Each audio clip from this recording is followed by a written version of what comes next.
in the second part of our series entitled Future Family. The outline for this material that we're studying for the next several weeks and that we're also talking about in our small groups comes out of a study from North Point Ministries, and we're kind of following along with that. But it is incredible stuff, and today we're going to give you something really practical, I think, that's going to has the potential to really impact your families. But let's talk about what the series is about. The title is Future Family. All of us have a family, and all of us have an idea of what we would like our family to be like in the future, because I think all of us would agree, my family's not quite like I would like it right now, right? There's always things, and now here's the problem, is that maybe some of you have kind of settled in, all right, I guess this is as good as it gets, Husbands and wives fight, kids rebel and run off, and people don't stay together, and people cheat on one another, and that's just how it goes, right? And here's the problem, is that we've given up the ideal, we've given up the high standard just so that we won't feel bad about it right now. And what we did is we went back to Jesus, and we showed that Jesus always lifts up the highest possible standard. Jesus never lowers his standards. In fact, when he was talking to a group of people, he's preaching to them, and he's telling them about the Old Testament law. And he says in the Ten Commandments, it says you should not commit adultery, right? You should not commit adultery, and that's to use your body in a way with somebody else that's not your spouse. All right, you should not commit adultery. And he says, but listen, I tell you, if any of you have looked at a woman lustfully, right, then you've already committed adultery. And you're like, whoa. So Jesus didn't lower the standard, he made the standard higher.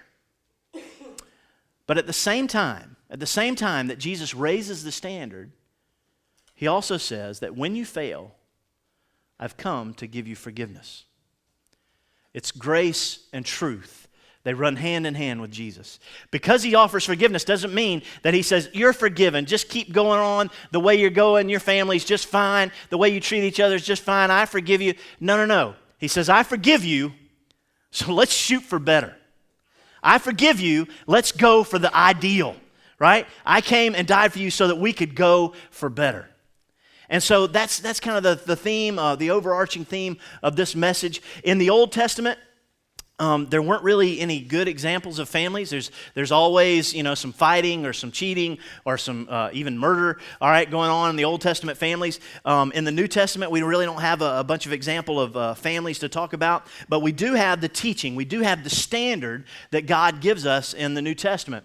In the book of Colossians, which we talked about last week, it's a letter that Paul wrote to this group of people, to a church, and Paul was one of the people that was spreading the church, spreading the gospel all throughout that part of the world, and he had known the guys who were with Jesus. He had spent time with the original disciples, and so he writes these words, and these are kind of the ideal, the high standard for family. In Colossians chapter 3, it says this. We read these last week. Wives, submit yourselves to your husbands as is fitting, All right, here we go. You ready? Start over. Just clip that part. All right. Wives, submit yourselves to your husbands as is fitting in the Lord. And some of you women may be saying, you should be stuttering over that, right? Husbands, love your wives and do not be harsh with them. Children, obey your parents in everything, for this pleases the Lord. And fathers, do not embitter or exasperate your children, or they will become discouraged. So here's just, we should break it down real simply. It is, wives, submit to your husbands. Husbands, love your wives. Children, obey your parents. And fathers, don't embitter or exasperate your children, right? And so very easy, nothing to it, right? And you may be thinking, well, I would guess that in this room, when we read that first verse, there are some people who kind of, the hair on the back of the neck goes up a little bit. They go, what's he talking about? Submit, right? But here you go, you got, you might say, listen, you don't know the guy I'm married to, he ain't worth submitting to, And listen, but the rest of the verses too, husbands, love your wives, and you may think, you don't know what she's doing, right? You don't know how she's acting, right? You don't know what she's, Children, obey your parents, and no children in here think their parents have any good instructions for them anyway, right? And then fathers, don't exasperate your children. Parents, don't exasperate your children. All of us parents just think, man, my kids are exasperating me, right?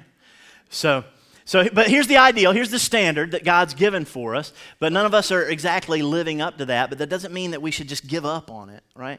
We still should go after it. But the verse that I want to talk about this morning is that first one, and the one that I think that a lot of us may have a little bit of problem with. For some of you, women specifically, you may think, you know what, this is why I don't really like the whole Bible thing. That's for way back then. Obviously, that doesn't speak to our culture today and the equality of women. That just doesn't have anything to do with us. And then you begin to distrust the rest of it, and you say, I don't know if this is for me. Well, I want to help you out with that a little bit today, hopefully. But before we get to that, I want to talk about the reasons that it bothers us that somebody would ask us to submit to somebody else. It is because we have the tendency to take advantage of other people. When somebody's doing for you, it is very easy for you to not appreciate them and to take advantage of their kindness towards you. In families, very often there's somebody who's carrying most of the weight, right? And hands go up. Yeah, that's me, right? I'm the one. I do this, and they don't do anything, right? Somebody is carrying most of the weight for your family. But that's kind of how it ends up being a lot of times. And you know what? They are very often, they are not appreciated for it. They get taken advantage of. I know that in my household, growing up when I was a kid, my Meemaw lived with us from the time I could remember until she passed away, and she just took care of everything in our house. In my memory, she took care of everything. She cooked for us, she cleaned for us, she did the laundry, she'd prepare our meals, she'd sit them down on the table, and then she'd go over to the kitchen sink, and she'd lean over the kitchen sink with her elbows on the kitchen sink like that, and she'd eat over the kitchen sink. She wouldn't even come sit down with us, like she was our maid or something. And she just did for us, and and as I look back, I think, man, she's an old lady and just working her tail off for us, doing for us.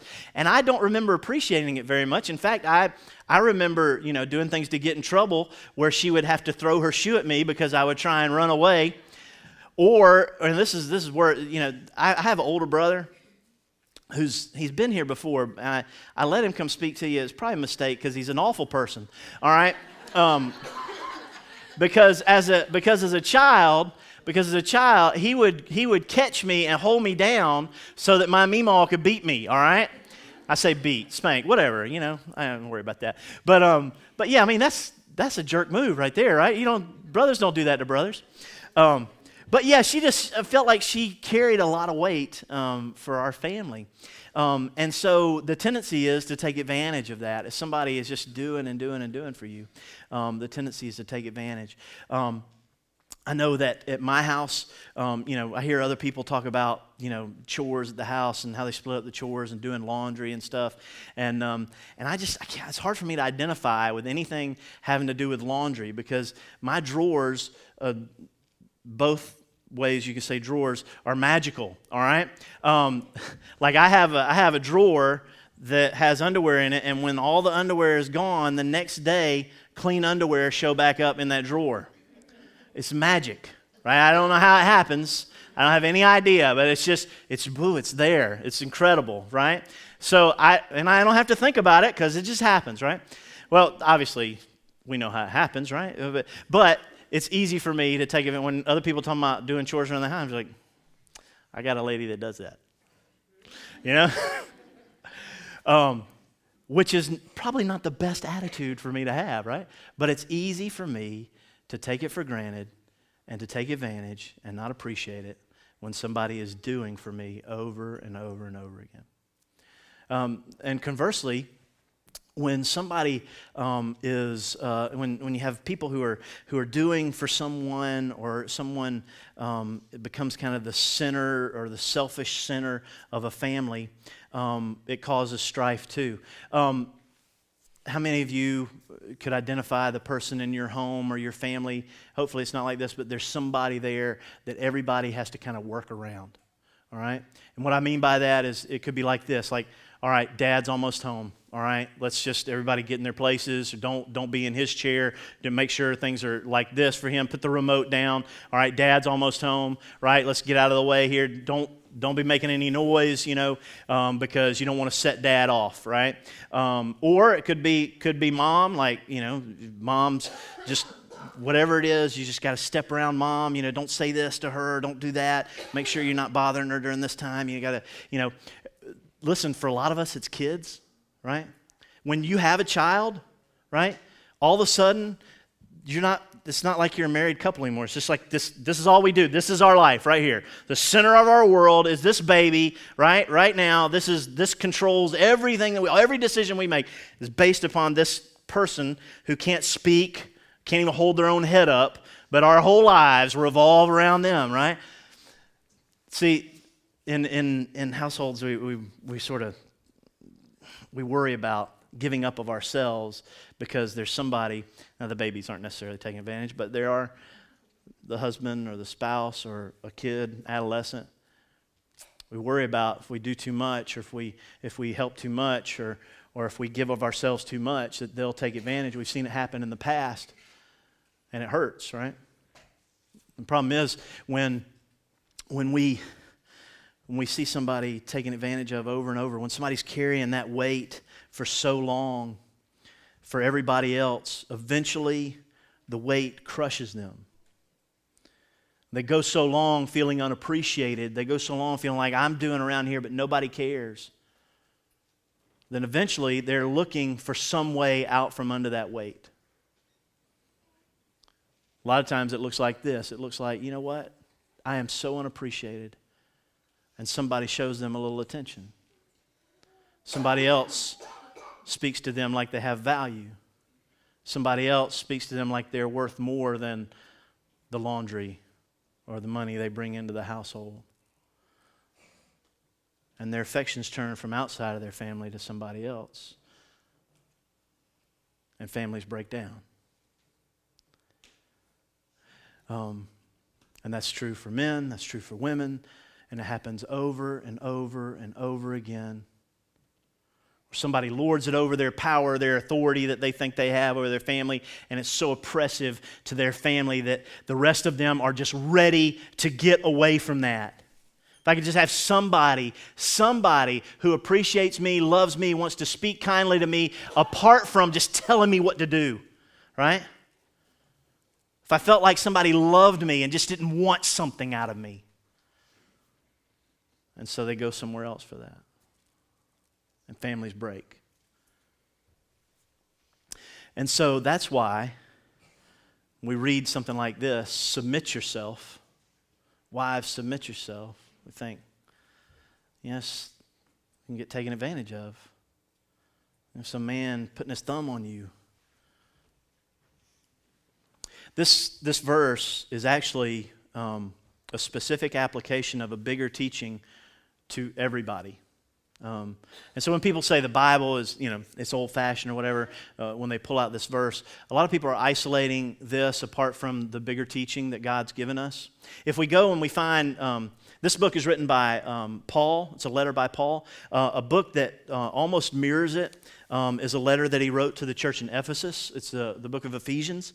If you want to turn over there, it's just going to be a few pages back in your Bible. It's chapter 5. And in chapter 5, verse 22, there's a verse that this almost mirrors that verse in Colossians. It says this, wives, submit yourselves to your own husbands as you do to the Lord. Boy, it's even more extreme, right? It's not just submit yourselves to your husband. It's like submit yourselves to the Lord, right? As you would to the Lord. It's even more extreme. But listen, this is an application of a teaching that God has given to everyone. How do I know? Because we're going to read the verse right before it. The verse right before it, Ephesians 5:21 says this, submit to one another out of reverence for Christ. Now that's to everybody. That's to husbands, that's to wives, that's to kids, that's to Christians. Everybody submit to one another, not because he's a good guy, not because he helps with the chores, not because he's sweet, right? Not because she does all the things you want her to do, not because, she says the things you want her to say. Submit to one another out of reverence for Christ. Part of the pushback on the submit thing I've said already is that, I don't think the person that I'm married to is worthy of me submitting my will or my desires or what I want or even my help to them. You're like, Matt, he's not a good man. He's sorry. You got to meet him. I'm like, I met him. He's sorry. You're right. You don't know what she's doing. I just heard you tell me, and it's not good. But for us as Christians, the call is not to submit to one another because they're good, because they're honorable. We submit to one another out of reverence for Christ. Reverence means that we revere him, we put him in his rightful place, that we think of Jesus as he should be thought of. Not as, he's not Jesus, some good example, right? Who taught some good stuff way back when, and he's a good, if you want to follow those teachings, yeah, that's great. That's not revering Jesus. All right? And it's not even to say, you know what, I'm just a sinner saved by grace, man, and, I thank you for Jesus like every country song, Man, every country song has got Saturday night and Sunday morning in it, doesn't it? It's just like it's comical at this point. That's a whole nother sermon. We'll work on that another day, all right? But it's that good old boy, I'm just a sinner saved by grace. That's not revering Jesus. That's not revering Jesus. Reverence for Jesus is to say, here is God in the flesh, leaves the glories of heaven, leaves all power and authority of heaven, and comes down to earth to submit himself on your behalf. He lives a perfectly righteous life, and he goes to the cross on your behalf, submits on your behalf, going to the cross for you, dies, beaten, betrayed, put in the grave for you, and then gets up. Gets up and goes back, and he sits at the right hand of the Father, the Bible says. And you know what he's doing there? He's praying for you. He's talking in the Father's ear about you. That's my child. I went and died for that one. That one's mine. I did what you told me to do. I went and I died for them. They're mine. They're mine. Now that's reverence for Christ. That he is God in the flesh who gave himself for us, our only way of salvation. Wash me, Savior, lest I die. Only you, right? I don't bring anything into this. You did it all. That's reverence for Christ. And so I don't submit. I don't obey. I don't do what I'm supposed to do for you because you're such a great person. I do it because Jesus did for me what I could not do. Jesus submitted himself. Jesus said, what do they need? And he came and did it.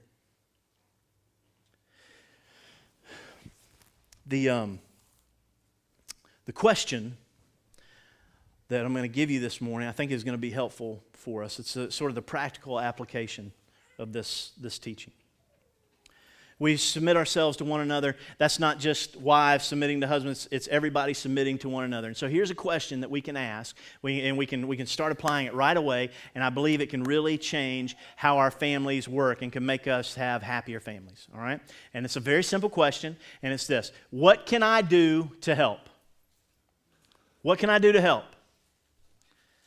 Now, there's a lot in this question. You may think, that's not much to it, right? But there's a lot in this. Now, if you think about this question as, all right, I'm going to ask you, what can I do to help? And what I mean is, right now in this moment, whatever your needs are, you have me totally, all right? Whatever my resources are, whatever my time is, whatever my gifts and talents, whatever I've got, right now, I'm telling you, if that can help you at all, it's yours. It's yours. Not mine right now, it's yours. What can I do to help? Let's all ask it together. What can I do to help? It was a little weak. We're going to try it again. What can I do to help? All right, that's better. All right, I want to get you guys used to saying it so you can ask one another when you get home, all right? So it's already familiar to your mouth. All right, so we're gonna ask this question to one another, and here's what's going to happen. First of all, like kids, teenagers, if you're at home, in the afternoon, and mom and dad gotten in from work, and they're trying to get y'all some supper on the table and trying to get things cleaned up and straightened up for the next day of work, if you put down your Xbox or PlayStation controller for a second and walked in there to the kitchen dining room and you said, hey, Mom, Dad, what can I do to help? They'd both fall on the floor. And they go, where's my child?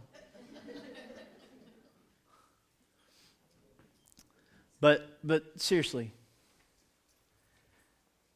Mom and Dad, if you asked one another, hey, baby, and you can see it's a hard day. You can see they're right in the middle of taking care of whatever they need to take care of. And you can see it, and you go, hey, what can I do to help? Now, sometimes it's going to be simple. It's like, well, I'll tell you what you can do to help. You can get in here and you can wash these dishes, right? But sometimes it's going to be more complex. Sometimes it's going to be a little bit different. It's going to be, what I really need is I just need some time with you. We don't spend time together like we used to. It's all about the kids. It's all about work. And we just don't. I need you to hear me. I need to feel loved. I need you, right? And that's what we're talking about. So what can I do to help? We're talking about giving ourselves away. That's what submission is. I'm giving up of myself, everything that I have, for you, for my spouse, for my family, for my children. Right now, what can I do to help? Whatever I've got is yours. And it can transform your lives as a family. If every day to every person in your family you just said, you know what can I do to help?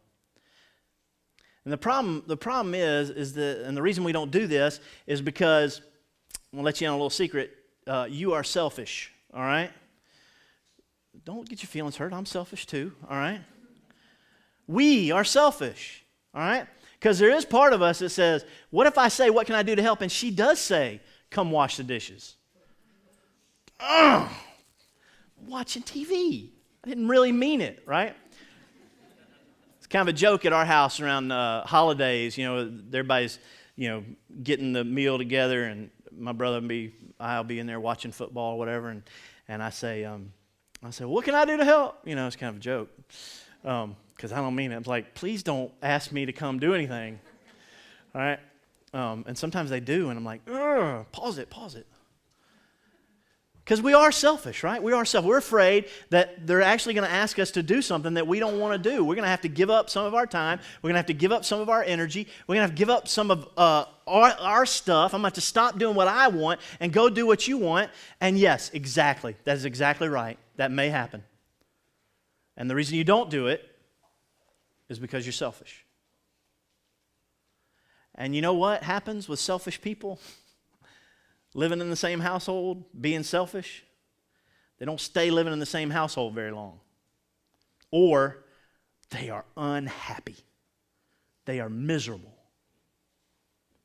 And so what we do is we follow God's advice. We follow the example of Christ, and we say, what can I do to help you? What can I do to help you? Right now, you've got whatever you need from me. What is it? What can I do? Jesus, like I said, is our best example of this. In Romans chapter 5, it says, you see, at just the right time, when we were still powerless or helpless, Christ died for the ungodly. When we needed help, when we needed something from someone else, we needed something that we could not do for ourselves, Jesus stepped in and he says, what can I do to help? And the only thing that he could do for our state, our broken state, apart from God because of our sin, he steps in and he gets between our sin and the righteousness of God. Just like I talked about, that covering in the cleft of the rock or the covering of the blood. That's what Jesus does. He gives himself so that we can be forgiven and covered and have a relationship with God apart from our sin and apart from our past, apart from what's happened yesterday and the day before, apart from what our parents did to us, apart from what we've done to the families that we've left in the past, apart from all of that, Jesus steps in and he says, what can I do for you? And what he can do is he can save you and give you a new hope for the future. And so what he says right there, he says, right then, at the right time, Jesus stepped up and he did for you what you couldn't do, what you were powerless, what you were helpless to do for yourself. Then a couple verses down, it says that God demonstrates his love for us in this, that while we were still sinners, Christ died for us. Before we even wanted it, before we knew we needed it, Jesus died for us. See, somewhere back in eternity, somewhere way back when, Jesus said to the Father, what can I do to help? And the Father said, it's a tough road. It looks like the cross. You're going to leave this. You're going to submit yourself on their behalf. You won't be number one. You'll submit for them. You'll be beaten. You'll be betrayed. And Jesus says, okay. Okay. There in the garden when he prayed before the crucifixion, he said, God, because he knew what was coming. It's not just the pain of the cross, but it's the weight of all of our sin is going to be poured out on him. And there in the garden he says, Father, if it doesn't have to happen like this, if there's some other way, but he says, but not my will, yours. What can I do to help? What can I do to help? This morning, I want you to try and hear in your own life and in your own family and in your own brokenness and your own hurt, as you think about what's happened to you in the past, you think about what's keeping you from being joyful and succeeding as a family. I want you to hear not just the words of your spouse or your children, but I want you to hear Jesus asking you, what can I do to help? What can I do to help? Do you need the help of Christ this morning? To give you forgiveness from what's happened in the past so that you can move forward with your family in the future? Do you need the forgiveness of Christ between you and your spouse so that y'all can begin to heal and to move forward into the future? What do you need from him this morning? Because he says, what can I do to help? Let's pray.